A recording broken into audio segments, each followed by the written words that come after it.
They said I should be grateful. But what would you do if your father called you a disgrace on national TV? I didn't respond. I booked a flight. 1 week later, while he faced reporters in Los Angeles, I walked onto a stage in Dubai with my company's name glowing 10 stories high. I didn't need his approval. I built my own legacy. I'm Madison Clarke, and this is how I redefined what it means to carry a family name. If you haven't subscribed to the channel yet, don't forget to hit subscribe, smash like button, and tell us in the comments where you're tuning in from. The desert wind was warm against the cabin windows, a quiet hum beneath the engines as the jet rolled to a stop on the private runway at Al Maktoum. I stared out at the floodlights at the row of cameras already waiting beyond the barricades. The champagne beside me had gone flat hours ago. 12 years ago, I walked away from my family with 2 suitcases and a promise to myself that they would forget me. Tonight, I knew they never would. A flight attendant appeared at the cabin door. "We're ready for you, Ms. Clarke." I nodded, smoothing the gold silk of my dress. The reflection in the mirror caught a woman I almost didn't recognize. Steady, calm, and untouchable. I rose, adjusted the diamond pin on my shoulder, and stepped toward the open door. The staircase lowered, the floodlights hit, and the noise of the crowd surged.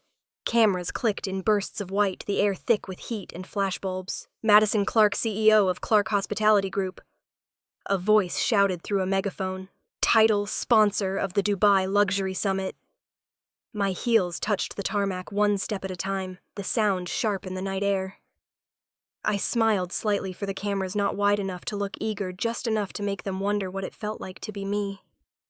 A red carpet stretched toward the glass entrance of the Burj Al Arab Convention Hall, lined with men in tuxedos and women in gowns worth more than cars. The air smelled of expensive perfume and anticipation. Inside, the lights dimmed to gold. The stage shimmered with the reflection of chandeliers. I could feel the weight of hundreds of eyes, the low murmur of wealth in motion. Investors, politicians, the kind of people that my father used to call our circle. He was here. Of course he was. At the front table, surrounded by American executives, stood Richard Clarke. Gray hair slicked back, a tailored black suit, that same imperious posture I'd grown up dreading. He smiled at a reporter, all charm and control, the way he always did when there was an audience. He hadn't noticed me yet. Evelyn, my mother, was beside him, in a navy gown. Her posture, perfect, hands clasped over her clutch. She leaned in to hear him nodded when he spoke. A few seats down, my younger sister Hannah scrolled through her phone. The glow lit her face until she looked up, catching sight of me across the room. Her expression froze. Her lips parted slightly like she couldn't breathe. The phone slipped from her hand, clattering softly against the marble floor. I didn't look away. The host's voice rose through the microphone, cheerful and oblivious. "Ladies and gentlemen, please welcome the visionary, redefining hospitality on a global scale, Ms. Madison Clarke." Every head turned. I walked forward under the lights, the sound of my heels echoing through the silence. My father's smile faltered, then collapsed altogether. The hand holding his wineglass trembled. A thin streak of red spilled over his fingers. My mother inhaled sharply, her shoulders tightening as if she could hide inside the sound of applause. Hannah sat frozen, staring at me as though I'd stepped out of a ghost story she'd been told not to believe. I passed their table. My father's jaw tightened, his eyes narrowing, searching for some version of me he could still dismiss. My mother's gaze flickered upward, pleading or proud. I couldn't tell. I didn't stop. I tilted my head slightly, a silent acknowledgement, the kind people give to strangers they used to know. On stage, the host shook my hand, his grin too bright. Cameras flashed from every angle. The applause thundered polite and heavy, like rain on glass. I smiled into the lights. "Thank you," I said into the microphone, my voice calm, smooth. "It's an honor to be here, among those who believe in creating something lasting." The crowd clapped again, but I barely heard them. From the stage, I could see the table where my family sat. The perfect portrait of everything I'd left behind. My father's lips pressed into a line, his eyes still on me. My mother's expression was unreadable. Hannah's face glistened under the light tears she hadn't expected forming in the corners of her eyes. I took a slow breath. I hadn't come to gloat or to reclaim a name they'd tried to erase. I came so they would finally have to see me. Not the daughter they disowned, not the failure they whispered about, but the woman they could no longer define. The music swelled for the next introduction. I turned slightly, stepping aside as the next speaker approached. A polite smile still curved my lips. From where I stood, the floodlights bled across the glass walls, wrapping everything in white.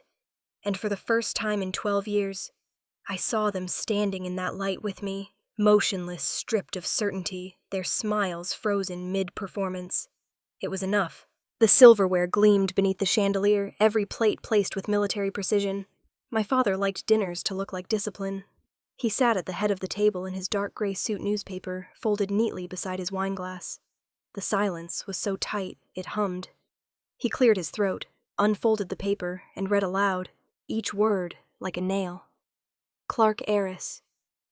Drops out of UC Berkeley. He folded it again with a deliberate snap. Eyes fixed on me. Would you care to explain this headline? I kept my hands around the glass of water in front of me. There's not much to explain. I withdrew last week. Across from me, my mother tried to smile, her voice too soft. She just needs some time. Richard. She's young. People change their minds. My father's jaw flexed. Time. Or just another excuse to run from responsibility. Hannah was quiet beside me, her fork untouched. She was 21, then still home for spring break. Still halfway between loyalty and fear, and her eyes moved from him to me, searching for a safe place to land. I said, I'm not running. I just don't want to live the life you picked out for me. The knife in his hand slipped and clattered against the plate, a sharp, clean sound that seemed to cut the air itself. No one breathed. He wiped his fingers carefully on the napkin, folded it once, and stood. If you walk away from this family, Madison, you don't walk back. You understand me? The name Clarke is not yours to use anymore. My heart thudded once hard. It's still my name, whether you approve of me or not. His eyes narrowed. Not when it stands for everything you've thrown away. My mother looked down at her lap, her pearls trembling slightly as she inhaled. I waited for her to speak, to say anything, but she didn't. Hannah's lips parted as if she might object, then pressed shut again. I pushed my chair back. The legs screeched across the polished floor too loud in the pristine quiet. Then I guess dinner's over. My father didn't move. Don't expect me to chase after you. I almost laughed, but it came out as a breath instead. I wouldn't dream of it. I walked upstairs, each step echoing through the house that suddenly felt too big, too cold.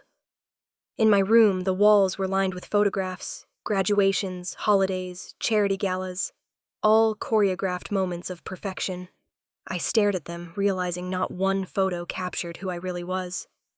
I pulled 2 suitcases from the closet and began to pack jeans, in a few shirts, my laptop, the journal I kept hidden in the drawer, downstairs. I could still hear their voices in muffled tones, my father pacing my mother's quiet pleas, trying to fold the argument back into silence. It always came back to silence. When I was done, I walked through the hall one last time. My father's study door was open. He stood behind his desk, staring at the city lights through the window. So this is it, he said without turning. This is it, I answered. He finally faced me.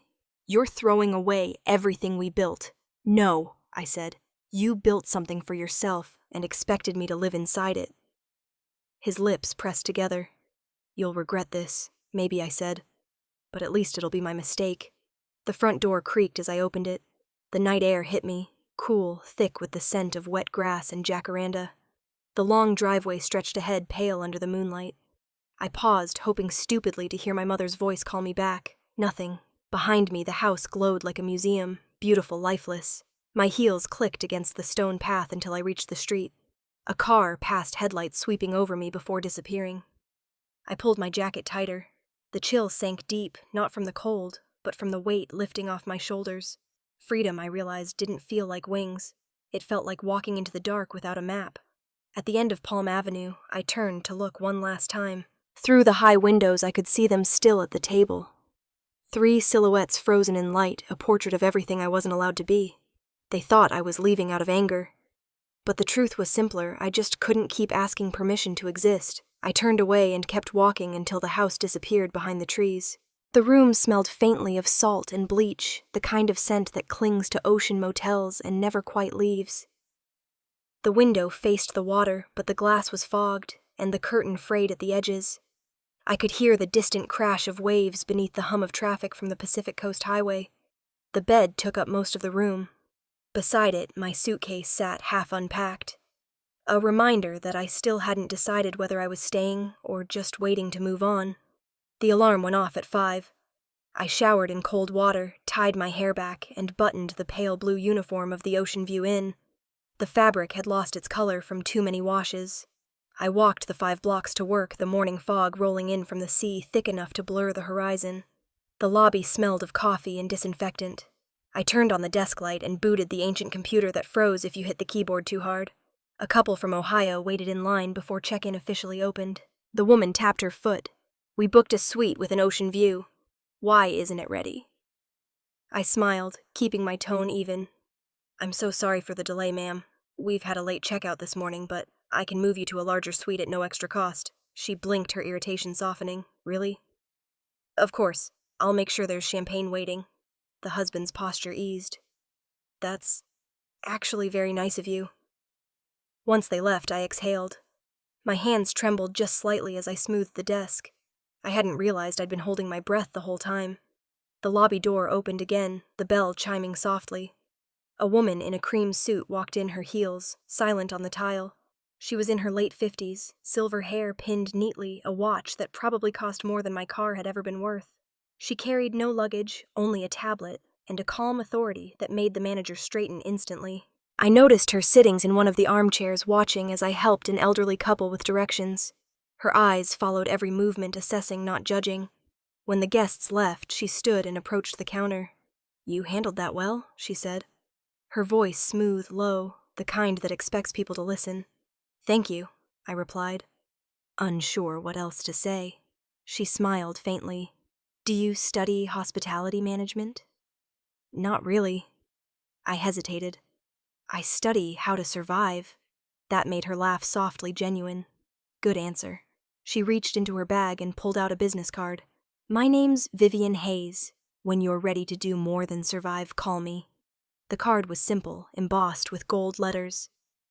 Hayes Capital Partners. I recognized the name. Her firm had funded several boutique hotel chains in the last decade.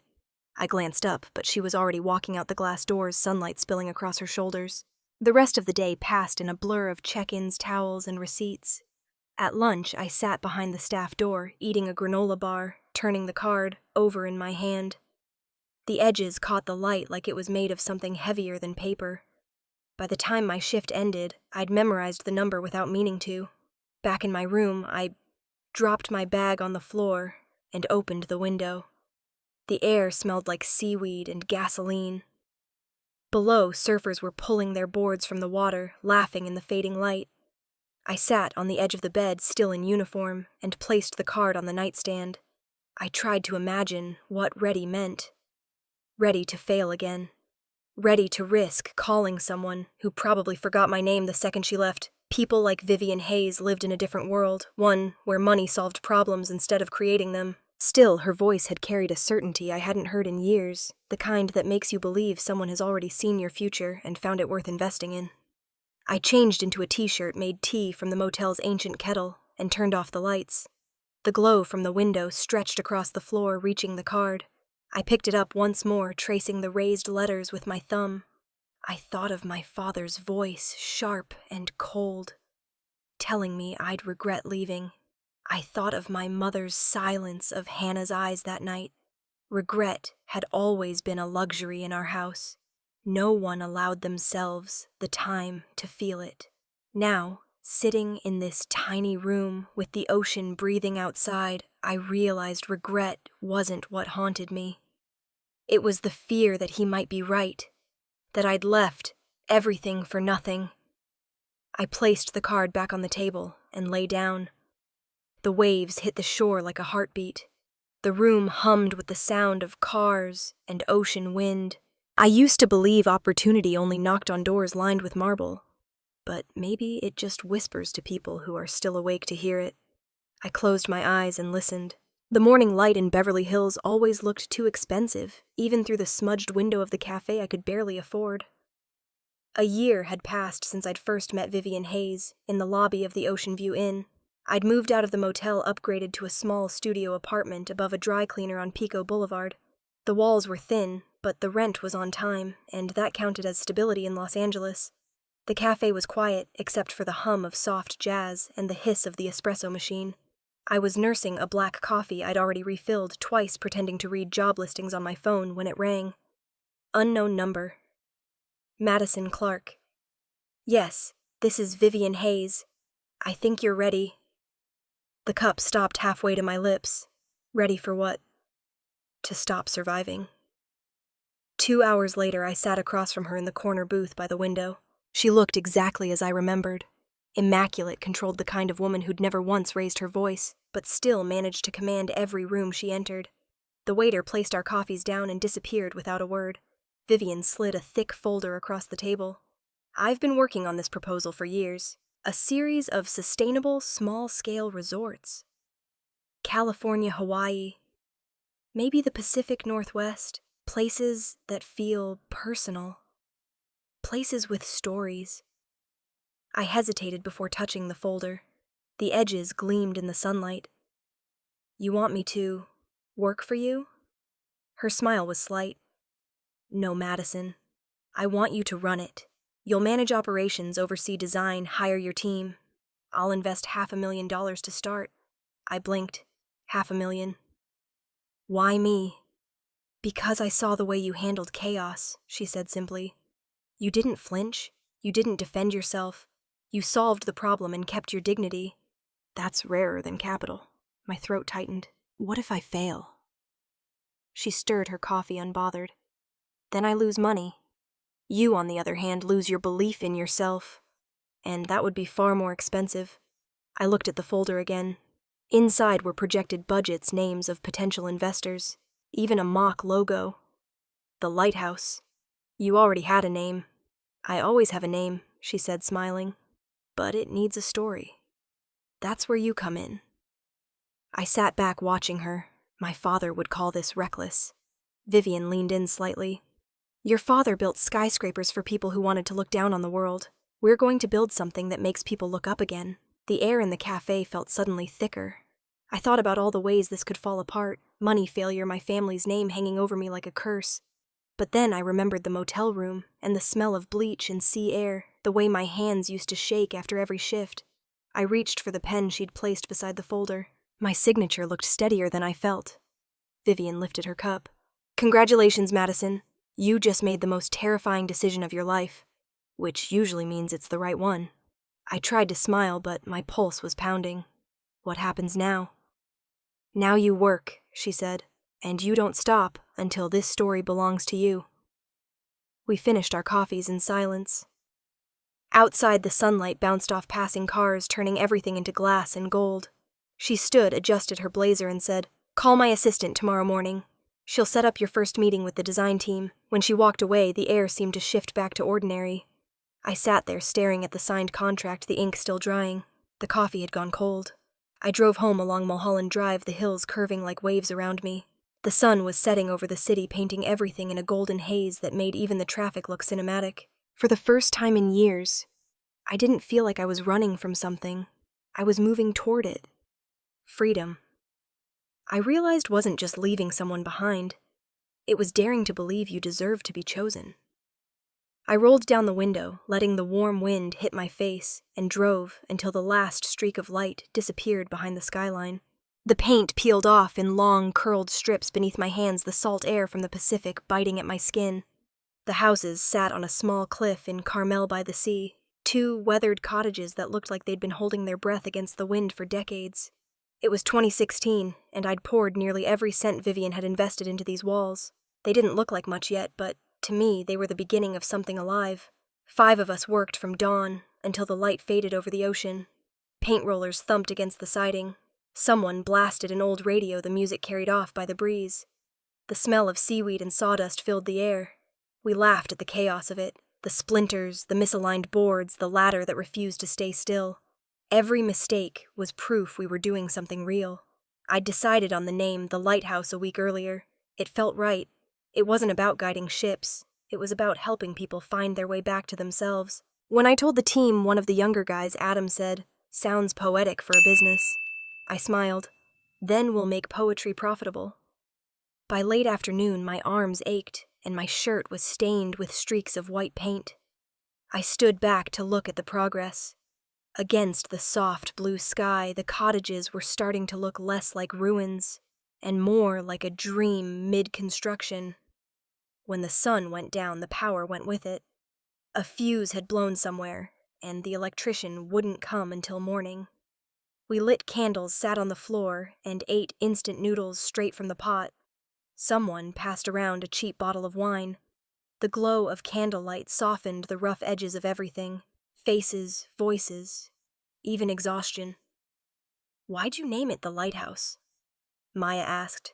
She was 24, a designer who had left her job at a luxury hotel chain for this madness.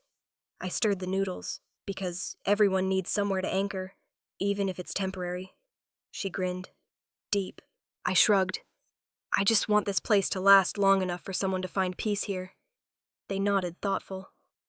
The ocean roared outside, steady and eternal. For the first time in years, I felt like I was exactly where I was supposed to be. The next morning I woke before the others. The fog hung low, and the sea was the same color as the sky. I made coffee on a portable stove, and walked barefoot across the deck. The boards were cool and rough under my feet. From the edge of the cliff I could see gulls circling, and the faint line of the horizon. For a moment the world was silent, except for the heartbeat of the waves. A car crunched over gravel behind me. The sound was unfamiliar. I turned to see an elderly couple stepping out of a silver sedan. They looked confused but curious. "Are you open?" the woman asked. "Not officially," I said, "but if you need a place to stay, I can make it work." They introduced themselves as Margaret and Henry from Seattle, driving down the coast to celebrate their 45th anniversary. I gave them the cleanest room, brought extra blankets, and told them breakfast would be ready by 8. Margaret watched me arrange flowers in a chipped vase. "You run this place trying to—" I said. She smiled. "It's beautiful. Not fancy, but it feels honest. That's rare." When they left 2 days later, they hugged me at the door. "This stay was worth more than any 5-star hotel we've been to." Henry said, "Keep it just like this." That afternoon, I received an email from Vivian. No greeting, no sign-off. Just one sentence. "Good start, but don't stop at being kind. Build something that matters." I read it 3 times before closing my laptop. A few days later, a notification popped up on my phone. Margaret had posted a long review about the lighthouse on a travel blog, complete with photos of the ocean and candlelight dinners. Sometimes she wrote, "You find luxury not in perfection, but in peace." Within hours, the post was shared across social media. Bookings flooded in faster than I could respond. 3 months ahead, every room was sold out. The phone wouldn't stop ringing. Reporters wanted interviews. Bloggers wanted free stays. I didn't answer any of them. I cleaned rooms, fixed the coffee maker, and walked the property until midnight every night just to remind myself it was real. When the last guest checked in that week, I stood on the deck, the sky streaked in gold and lavender. The sea below churned with foam, restless and endless. I leaned against the railing, letting the wind whip through my hair. For the first time since I'd walked out of that house in Los Angeles, I didn't feel like a failure trying to prove herself. I felt alive, grounded, tired in the best way. I whispered to the waves. If my father could see this, would he think I'm enough now? The wind didn't answer. It only carried the smell of salt and freedom, and I realized I didn't really need one. The numbers on the screen bled together red lines against white spreadsheets. From the 34th floor, Los Angeles looked like glass and ambition, a city that pretended not to sleep, but did, between payments. The office of Clarke Hospitality Group was quiet except for the click of keys and the low buzz of air conditioning. The sunlight hit the glass walls, reflecting a version of me that looked calm, but my chest felt like a drum. "Maui's running 6 months in, my CFO," said, his voice cutting through the silence. "Occupancy's good, but our costs are up 30%. Supply chain's labor repairs. We'll be out of cash flow by next quarter unless we raise prices or cut staff." A murmur swept through the room. I leaned back, staring at the chart. The resort in Maui had been my proudest expansion, a chance to prove the lighthouse wasn't a fluke. Now it was bleeding faster than I could stop it. "We're not cutting staff," I said. "They're the reason we built any of this." Jason Moore, the new operations director, spoke for the first time. He'd joined us 2 months ago after leaving Horizon Travel sharp calm, the kind of man who looked at chaos and started drawing blueprints. "Then we need to restructure. Shift funds from marketing to maintenance, renegotiate supplier contracts, and freeze hiring for 6 months. My CFO frowned. "That won't fix the hole. We need capital." The room grew heavier. Everyone waited for me to speak. I pressed my hands flat on the table. "If we have to, I'll mortgage my apartment." They all looked at me startled. For a moment, no one spoke. Then Jason said quietly, "You shouldn't have to do that." "I shouldn't have to do a lot of things," I said. "But here we are." He nodded, a flicker of respect crossing his face. After the meeting, the office emptied quickly. I stayed behind watching the city lights switch on one by one. My reflection in the glass looked older than I remembered. Less fear, more fatigue. That night, I drove to the coast. The traffic thinned as the city gave way to dark stretches of highway. The smell of salt hit before I could hear the ocean. I parked near the water, left the engine running, and turned on the radio for company. A familiar voice filled the car. My father's. "A business is only as strong as the integrity behind it," he said to the interviewer. "Some people forget that chasing glory means losing their name." The static buzzed around his words. I turned the radio off, but the echo stayed. The dashboard lights blurred, and I realized I was crying before I could stop it. I pressed my palm to my chest and exhaled slowly. He'd spent his life teaching me how to control every emotion. It felt almost like betrayal to let them spill now. But this was what he'd never understood. Sometimes the cracks were where the light came in. The phone rang. "Vivian." "I heard about Maui," she said without preamble. "How bad is it?" "Manageable," I lied. "Liar," she said softly. "Do you need help?" I hesitated. Pride and fear wrestled in the silence between us. "I'll find a way. I'll increase my investment," she said. "Not because you need saving, but because I trust people who don't quit. Just remember, Madison, I'm not rescuing you. I'm betting on you." I smiled even though she couldn't see it. "Trust is enough, Vivian. I won't make you regret it." "You already haven't," she said. "Now go fix it." The line went dead. I sat there a while longer watching the tide crawl closer. The headlights caught the wet sheen of the sand, and for a second the beach looked like glass. When I got home, it was nearly midnight. The city was sleeping, but my mind was running laps. I opened my laptop and stared at the numbers again. They didn't scare me this time. They were just puzzles to solve. By morning, I was back in the office. The air smelled like coffee and rain, the kind that never quite falls. Jason was already there, sleeves rolled up, new projections spread across the table. "We can pull this off," he said without looking up. I nodded. "We will." The signatures on the contracts blurred together as I signed them. New supplier deals, restructuring plans, authorization for the Maui expansion to continue. My hand cramped halfway through, but I didn't stop. Through the glass, Los Angeles shimmered the horizon breaking open under the first hint of daylight. For the first time in weeks, I felt something close to certainty. People called me stubborn like it was a flaw, but the truth was simpler. I just never learned how to surrender. The magazine lay open on my desk, the bold headline staring back at me in glossy print. The New Voice of Hospitality. My face looked too calm, too composed, like someone who hadn't spent years scrubbing floors or arguing with bankers. Around me, the office buzzed, employees dropping by to offer congratulations. Someone popping champagne, the sound of camera shutters from a local paper that had come to capture the moment. I smiled politely, accepted the flowers, and let them take the photo. But inside, my stomach was tight. Success always came with a timer, and I could already hear it ticking. "Your face is everywhere," Jason said, leaning against the doorway of my office. His tie was loose, sleeves rolled up. "You should enjoy it while it lasts." "I'll enjoy it when it stops meaning I have to work twice as hard to keep it," I said. He smirked. "Then you'll never stop." The afternoon brought another meeting, this one about strategy. The conference room buzzed with energy. Screens filled with charts, investors dialing in from New York, team leads trading ideas. Jason clicked to the next slide. A world map dotted with expansion targets. "Clarke, hospitality needs to think globally," he said. "Our footprint is strong in the States. But if we want to stay relevant, we have to move fast. Dubai's emerging as a luxury hub. New resorts, new partnerships, tax advantages. It's the future. I stared at the map. Dubai glowed red on the screen, a small point of light that suddenly felt larger than the rest of the world. I don't want to do something just to prove we can. I said finally. I've spent too much of my life proving things. Jason looked at me across the table. Sometimes proving it is the only way to make them stop doubting you. His words hung there. I thought of my father's voice echoing from that radio years ago, and how even silence hadn't freed me from it.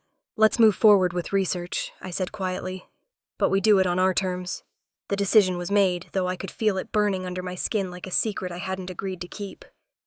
2 weeks later, the press release went public. Clarke Hospitality expands to the Middle East. Within hours, the comments started. Another spoiled Clarke living off family money. She just rebranded her inheritance. Clarke Hospitality. Cute name. Sounds familiar. Jason stormed into my office, phone in hand. They're calling it nepotism. Half the blogs are dragging you for using the Clarke name. I took the phone, scrolled for a moment, then set it face down on the desk. Let them talk. You can't just ignore it, he said. Watch me. He paced the room. They're trying to pull you down. I looked up at him.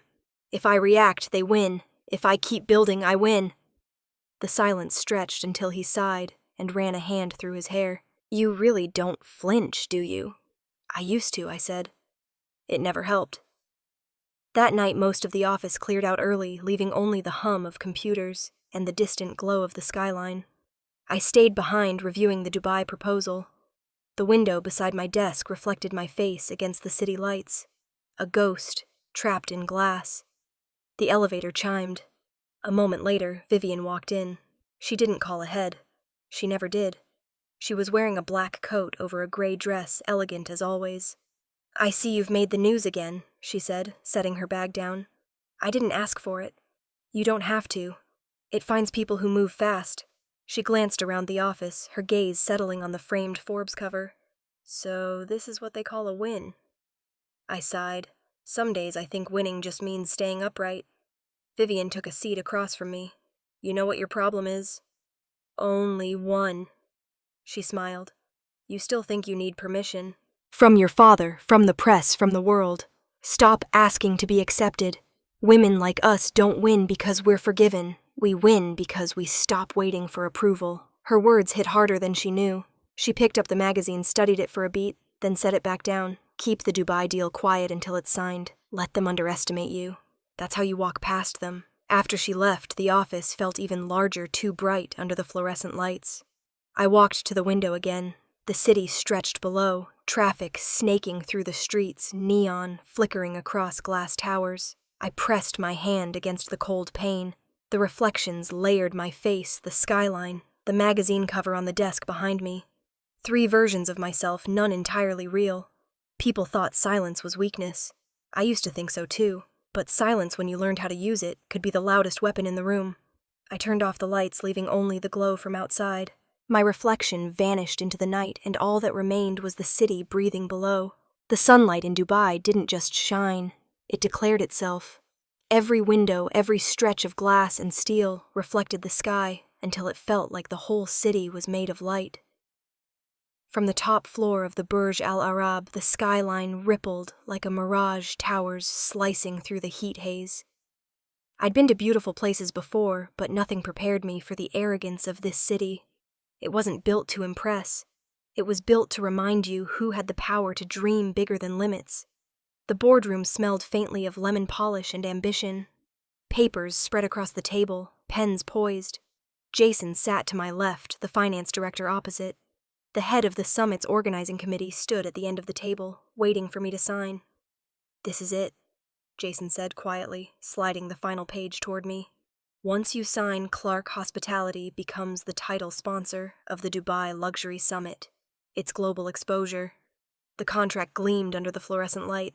It wasn't just a deal. It was a statement.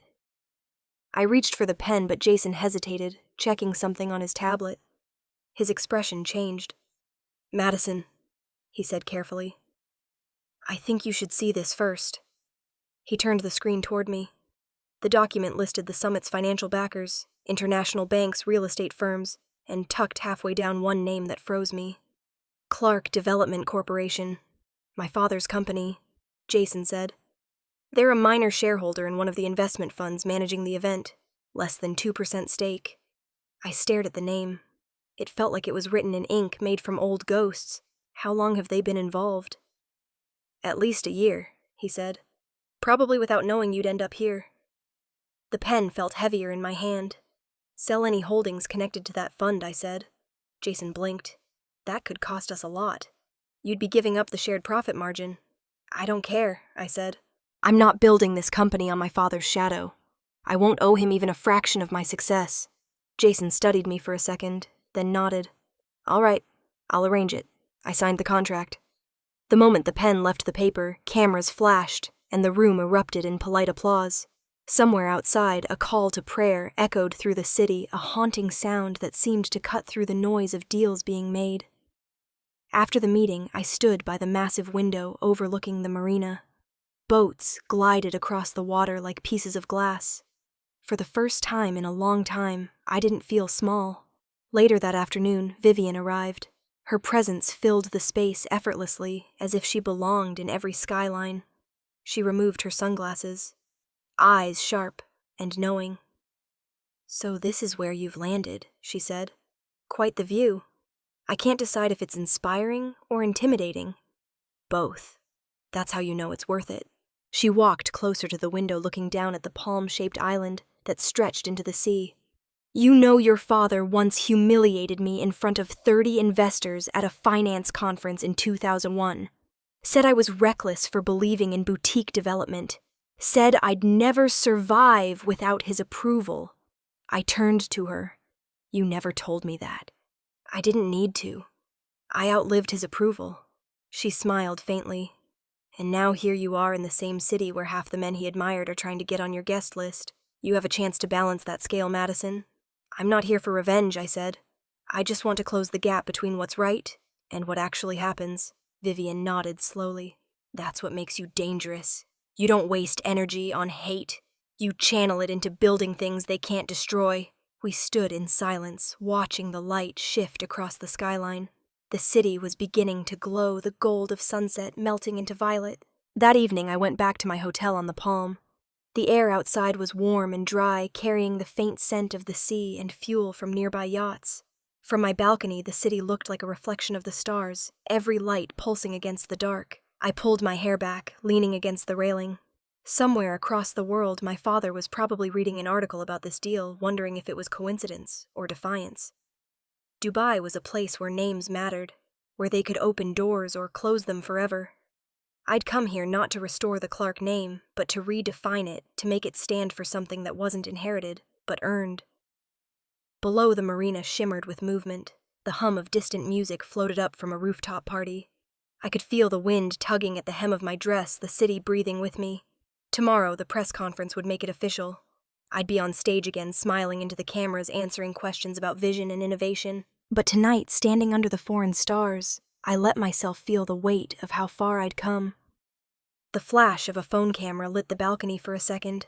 Someone below was taking photos, capturing a stranger silhouetted against the skyline. I wondered what they'd see. A woman with everything? Or a woman who'd built everything she had from nothing? Either way, the story would be told. I walked back inside, closed the balcony doors, and stared at the reflection in the glass. The city behind me, my own face in front. The two blurred together until I couldn't tell where one ended and the other began. Tomorrow would be louder, but tonight silence was enough. The night before the Dubai Luxury Summit, the city glowed like a living organism, white veins of light running through gold. From my hotel window, I could see the private jets lined up on the runway across the bay. Their tails shimmered under floodlights, sleek and still like predators waiting for dawn. Inside, the room was silent except for the hum of the air conditioner and the soft murmur of the television. CNN's ticker scrolled across the bottom of the screen. CEO Madison Clarke, title sponsor of the Global Luxury Summit. My name looked unreal, detached from the person sitting barefoot on a hotel bed, staring at herself on screen. The segment cut to an old interview I'd given 2 years earlier. Success, I'd said back then, doesn't require the Clarke name. It requires losing the fear of building one on your own. Now that clip played on a loop carved out of context and fed to every network that needed a headline. The anchor smiled as she said a bold statement from a bold heiress, as if independence were scandal. My phone buzzed constantly. Texts, emails, calls from reporters wanting comments. Jason had already called twice. I ignored them all. The room felt too bright, the world too loud. I muted the television and walked to the window. Below, the water rippled with reflections of the skyline's skyscrapers slicing into the night sky like mirrors trying to outshine each other. I wondered how long it would take before my father saw the broadcast. Probably minutes. Sleep came in fragments. When I woke, sunlight was already cutting through the blinds, sharp and accusing. Jason was waiting in the lobby, his phone pressed to his ear. "You've seen it," he asked as soon as I stepped out of the elevator. "I saw it. There's more," he said, lowering his voice. "Back home. It's everywhere." On his screen, a headline flashed, "Madison Clarke builds her empire on the Clarke legacy." The article came from Clarke Development's own communications division. The byline read, "Marissa Clarke, Director of Public Relations." My cousin. I took the phone, scrolled through her words. The article painted me as a hypocrite, someone who preached independence while cashing in on family prestige. It was smart, vicious, and polished. Jason's jaw tightened. "She's good at her job." "She learned from the best," I said quietly. Across the ocean in Los Angeles, I imagined the press conference. My father behind a podium, his voice smooth and clipped, saying exactly what he always did when the family image was at stake. An hour later, footage appeared online. Richard Clarke, silver hair, gleaming under stage lights, speaking to a crowd of reporters. "My company has no connection to my daughter's ventures. She chose to walk away from this family years ago, but the Clarke name is not a commodity for anyone to exploit." The reporters shouted questions. Someone asked if he'd spoken to me recently. His jaw tightened. "No, and that is by choice." He paused, letting the silence stretch before delivering the blow. "Some people bring pride to their families. Others bring shame. You can quote me on that." The video played on repeat all morning. Jason slammed his laptop shut. "He called you a disgrace. We can't just let that stand. We will." I said. He stared at me. "Are you serious?" "The press is eating this up. If I respond, it becomes a feud. If I stay quiet, it becomes his echo chamber." I leaned back against the desk, steady. "But echoes fade." He frowned. "Madison." I cut him off. "Let it breathe, Jason. Karma's patient." That afternoon, the storm broke. Reporters in New York picked up Marissa's article and began cross-referencing the attached files. Somewhere in her rush to prove her loyalty to my father, she, or one of her interns, had uploaded the wrong version of a press packet. Hidden inside were financial statements from Clarke Development's internal archive, outlining offshore accounts and questionable transactions with a Middle Eastern fund. By evening, the story had turned. The same outlets that had dragged my name now plastered his across their front pages. Clarke Development under federal scrutiny. Insider trading allegations surface. Jason looked up from his phone, disbelief painted on his face. "It's everywhere. CNBC, Wall Street Journal, even Bloomberg. Clarke stocks down 25%. I stood by the window again, watching the desert light shift into dusk. "Don't you see?" I said softly. "I didn't have to do anything." He shook his head. "You really believe this is karma?" "I don't believe," I said. "I just recognize it when it arrives." For the first time since morning, I smiled. Not out of triumph, but something quieter, like exhaling after holding my breath for years. By nightfall, the summit's press team was calling non-stop, asking if I'd comment on the unfolding scandal. I told them I was unavailable for interviews. Silence had become my most fluent language. On the other side of the world, my mother sat alone in the living room of our old house. I could picture her perfectly. Pearl earrings, perfect posture, the television light flickering against her face. The news anchors spoke about the investigation about my father's public meltdown at a shareholders' meeting. She turned off the TV, hands trembling slightly, eyes unfocused.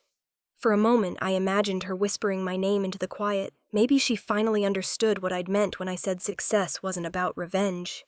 It was about truth finding its way home. Outside my window, Dubai shimmered, louder, brighter, alive. The city had built itself on reinvention, on the idea that anything broken could be rebuilt stronger. Watching the skyline, I realized that was all I'd ever wanted, not to erase my past, but to redefine it until it couldn't hurt me anymore. I didn't need to strike back. The world was already doing it for me. The courthouse smelled like coffee nerves and floor polish. Reporters lined the steps outside, cameras aimed at the marble doors, as if justice were a celebrity making an entrance. Signs reading Clarke versus Clarke glowed across every news ticker. The irony wasn't lost on me. Inside, the air buzzed with whispers. The courtroom was packed. Press investors. Strangers who loved a good downfall. I adjusted the collar of my black suit and followed my attorney Noah Blake down the aisle. He carried himself with the calm of a man who'd seen too many powerful people panic. Across the room, my father sat at the plaintiff's table. Richard Clarke, immaculate in navy hands folded over a stack of documents. His eyes met mine for a split second, cold and sharp, the same look he used to give me when I disappointed him as a child. He turned away first. The judge entered. Court is now in session. Richard's attorney, a man named Harlan Pierce, began smoothly. Your Honor. My client contends that the defendant, Ms. Madison Clarke, has built her business empire by exploiting the family name, using it as leverage for personal gain, while publicly disavowing the very legacy that created her opportunities. The words rolled off his tongue like a script rehearsed 100 times. I sat still, my fingers tightening around the pen on the table. Noah stood. Your Honor, the evidence will show that Clarke Hospitality Group was built independently with no financial or operational connection to Clarke Development. My client's success stands on her own merit, not her father's empire. Harlan smirked. We'll see. He called me to the stand first. The lights from the cameras above the press area made everything hotter than it should have been. I raised my right hand, swore the oath, and sat down. Harlan approached. Ms. Clarke, you claim to have no ties to your father's company, correct? Correct. Yet you kept the name, Clarke. A name synonymous with power, wealth, and influence in this city. Why keep it if not for the benefits it brings? I met his gaze. Because it's mine. But I gave it a different meaning. One built on integrity, not intimidation. The room went silent. Even the clicking of keyboards paused. He adjusted his tie. So you're saying your father's name needed redefining. I'm saying his version of it was never mine. From the corner of my eye, I saw my father's jaw tighten. He whispered something to Harlan, who nodded and shifted tactics. Ms. Clarke, can you confirm that the funds for your first resort came from investor Vivian Hayes, a former associate of your father? Yes, but not because of him. Because of me. Interesting coincidence. Not really. I said evenly. She believed in potential. My father didn't. Laughter rippled faintly through the room before the judge's gavel struck once. Order. When I stepped down, my legs felt heavy, but Noah's expression was steady. He began presenting our case. Bank statements, contracts, audit trails. Every dollar accounted for. Every project clean. By midday, the courtroom lights felt harsher. Reporters whispered about the tension between father and daughter, two versions of ambition colliding. During recess, I caught sight of Hannah sitting near the back.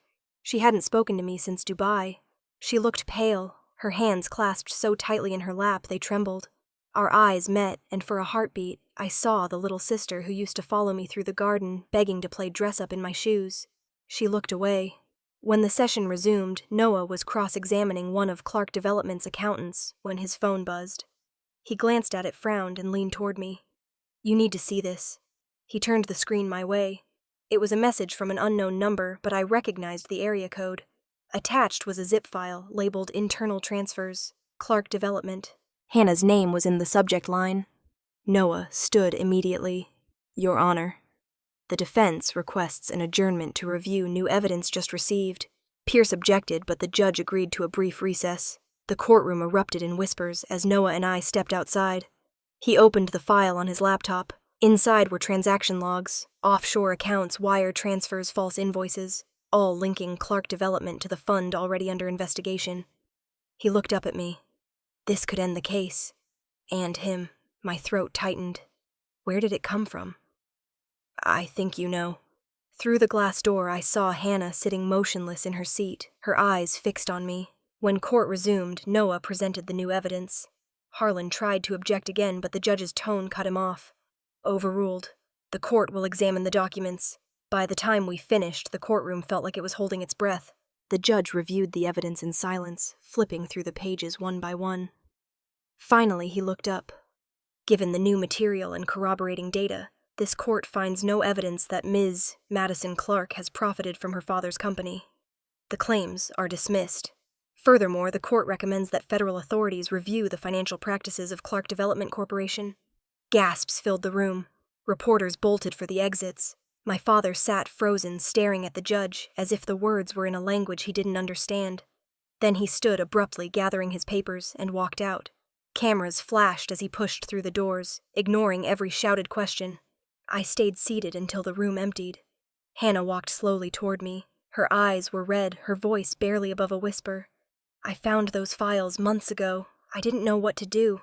"You did the right thing," I said. She shook her head. "I should have done it sooner." Before I could answer, Noah returned, tapping his briefcase shut.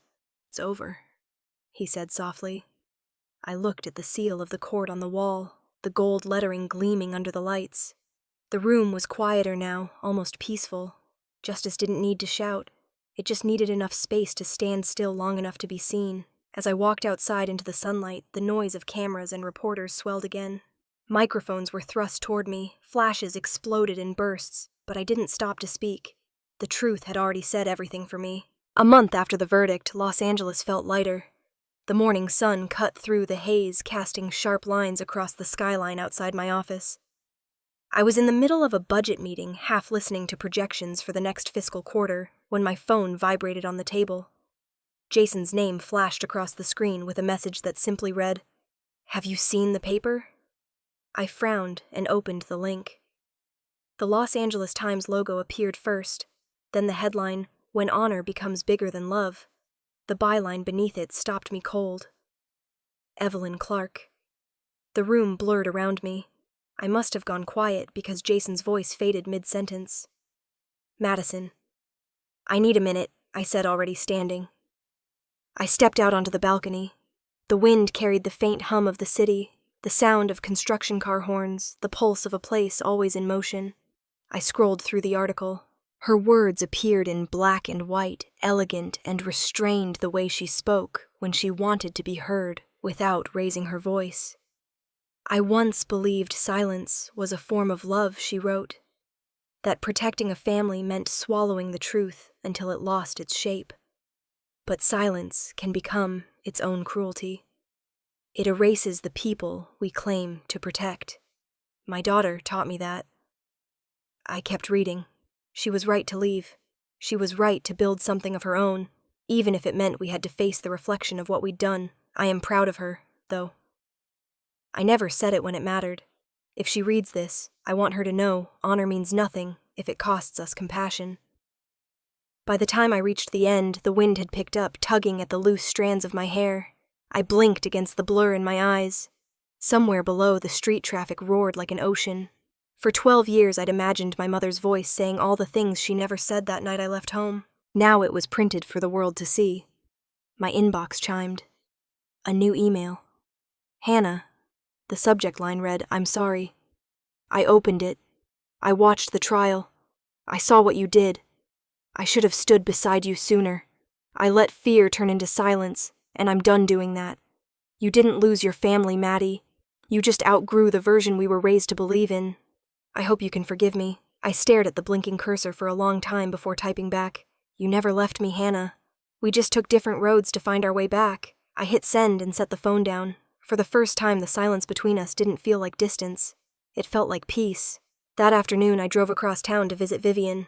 Her home in Pasadena was surrounded by jacaranda trees, their petals scattered like lavender snow across the walkway. She greeted me at the door with a wry smile. "I was wondering how long it would take you to come see me after winning the war," she said. "I'm not sure it was a war," I replied. "Of course it was," she said, ushering me inside. "You just fought it quietly." We sat in her sunlit kitchen, the air smelling faintly of Earl Grey and lemon peel. She poured 2 cups of tea, her movements slow, deliberate. "I read your mother's piece," she said. "Elegant, painful, necessary." I nodded. "I didn't expect it." "You never do," she said. "Mothers always apologize too late, but at least she found the courage to do it in daylight." We drank in silence for a while. Outside, a gardener's hose hissed softly against the grass. Vivian set her cup down and studied me. "Do you know what you've done, Madison?" I frowned. "Survived." She smiled. "No. You've restored balance. You've shown what women can build when they stop waiting for permission. You've paid your debt to those who came before. The rest of your life, the part that belongs only to you, starts now. And I expect you to live it, not work it." I laughed quietly. "I'm not sure I know the difference anymore." "You'll learn," she said. "Happiness takes practice." When I left her house, the afternoon light had turned golden. I stopped by the office before heading home. The building was quiet, most of the staff already gone. In the main hallway, the framed photos of our resorts lined the walls. Maui, Carmel, Dubai. At the end of the corridor hung a picture I hadn't looked at in months, the very first lighthouse. In the photo, the paint was still uneven, the sign slightly crooked, but it looked alive, honest, hopeful, raw. The people in the picture were younger, hungrier still, learning what they were capable of. I stood there for a long moment, tracing the edges of the frame. My reflection overlapped with the image, blending past and present, until I couldn't tell where one ended. Forgiveness, I realized, wasn't about excusing what had been done. It was about claiming victory by refusing to let it own you. I smiled, the kind that came not from joy, but from release. For the first time, I didn't feel like I was standing between two worlds. I was finally standing in my own. The lights backstage were almost too bright to look at each one, reflected 100 times on the mirrored walls. The hum of the crowd drifted in through the curtains. Hundreds of voices, laughter, the clink of glasses. Beyond the stage doors, the Burj Al Arab Convention Hall shimmered in gold and crystal, alive with the kind of energy only money and recognition could buy. I could hear the MC reading through the list of honorees, his voice smooth and familiar. And now, he said, "Please welcome the recipient of the Women Redefining Hospitality Award, CEO of Clarke Hospitality Group, Madison." Clarke. Applause erupted, long and full. I stepped forward, the train of my gold silk gown catching the edge of the stage lights. The moment I walked into view, the noise softened to a low hum. I could see faces I didn't recognize, investors, diplomats, executives, all smiling as though they'd known me my whole life. And then I saw them. In the second row, Richard and Evelyn Clarke sat side by side. For the first time in years, my parents were in the same room without pretense or purpose. My father's posture was as rigid as ever, but his eyes, those eyes that had once only held disappointment, followed me to the stage with something different. My mother sat quietly beside him, her hands folded in her lap, her expression unreadable. The spotlight was warm against my skin. The MC handed me the award, a sleek glass sculpture that caught the light and scattered it across the ceiling. I stood at the podium, the microphone cool beneath my fingers. I took a breath. When I started in this industry, I said people told me I needed a name to open doors, but sometimes the name you inherit can be the heaviest lock you carry. For me, success wasn't about proving them wrong. It was about proving to myself that I could exist beyond what I was given. A pause. I looked down at the audience at my parents' table. "Sometimes to find yourself," I continued, "you have to lose everything that once defined you. And when you do, you realize the loss was never the end. It was the beginning." The room was silent for a heartbeat, then applause rose like a tide. Steady, deep, real, I smiled, small and sincere, then stepped back as the host reappeared. After the ceremony, the lobby filled with noise again. Cameras flashed. People shook my hand, offered congratulations, business cards, partnerships. It all blurred together until the air began to thin. I slipped away toward the terrace for a moment of quiet. The night outside was warm, the kind of heat that clung gently to the skin.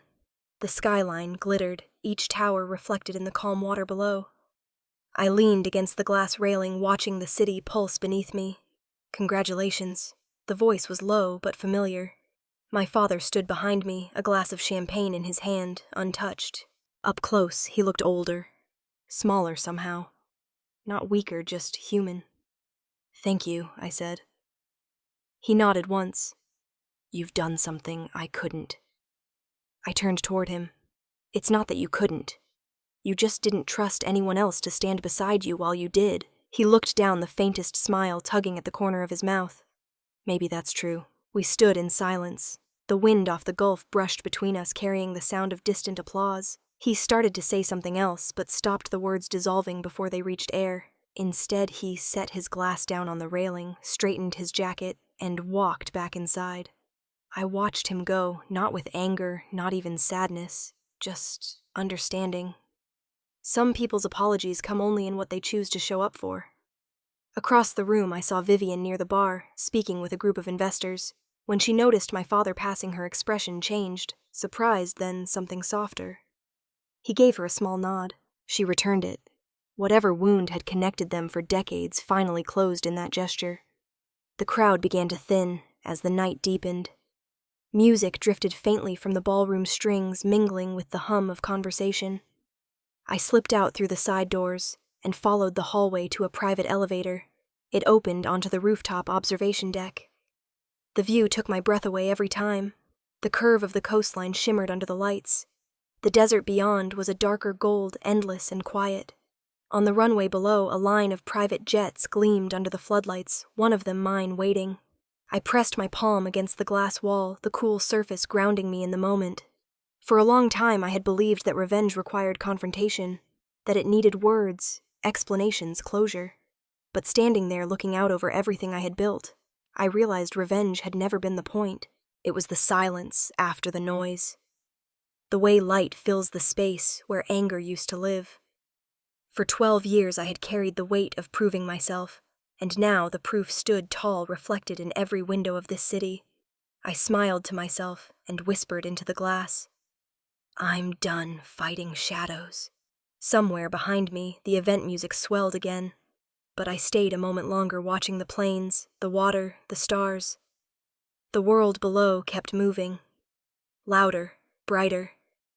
But for once, I didn't need to keep up. I had already arrived.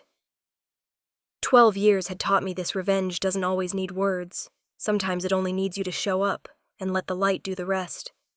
If you've ever been underestimated, don't argue. Don't explain. Live in a way that makes them watch. Let your life be the answer they can't look away from.